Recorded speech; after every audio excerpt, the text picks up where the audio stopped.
여러분 안녕하십니까. 오늘 검찰이 윤석열 대통령의 비상계엄 선포에 대해 국헌문란의 목적으로 폭동을 일으킨 위헌적이고 위법적인 내란이 맞다고 밝혔습니다.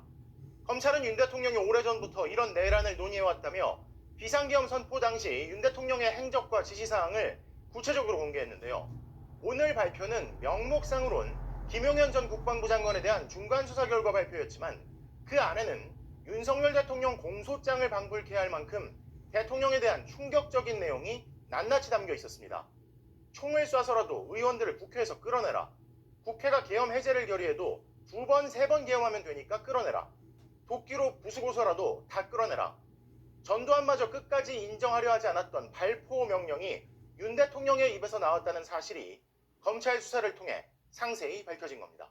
첫 소식 이준희 기자가 보도합니다. 검찰 특별수사본부는 김용현 전 국방부 장관을 내란 중요임무 종사와 직권남용 권리행사 방해 혐의로 구속 기소했습니다. 군과 경찰을 동원해 국회를 봉쇄하고 국회의원들의 비상계엄 해제 의결을 방해했다는 게 핵심 혐의입니다. 검찰은 김 전 장관의 공소 사실을 공개하며 12.3 내란의 전 과정을 지시한 사람으로 윤석열 대통령을 지목했습니다.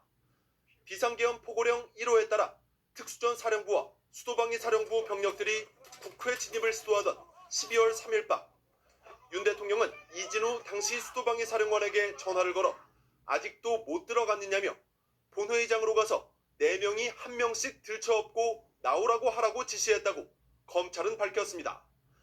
이후 윤 대통령의 지시는 과격해졌습니다. 윤 대통령은 이 사령관에게 아직도 못 갔냐, 뭐 하고 있냐, 문 부수고 들어가서 끌어내라고 말한 뒤 급기야 총을 쏴서라도 문을 부수고 들어가서 끌어내라고 지시했다고 검찰은 파악했습니다. 당시 국회에서는 시민과 국회의원 보좌진 등 수백 명이 계엄군의 국회 진입을 막으려 안간힘을 쓰고 있었습니다. 5.18 민주화 운동 당시 수많은 시민의 생명을 앗아간 것도, 그리고 전두환이 죽을 때까지 인정하지 않은 것도 바로 발포 명령입니다. 그런데 현직 대통령으로부터 발포 명령을 들었다고 삼성 장군이 검찰에 진술한 겁니다. 김 전 장관을 구속 기소한 검찰은 박안수, 여인영, 곽종근, 이진우, 문상호 등 전직 사령관 5명, 조지호, 김봉식 등 경찰 수뇌부 2명, 노상원 등 전직 군관부 2명 등 내란 수사를 이어가겠다고 밝혔습니다.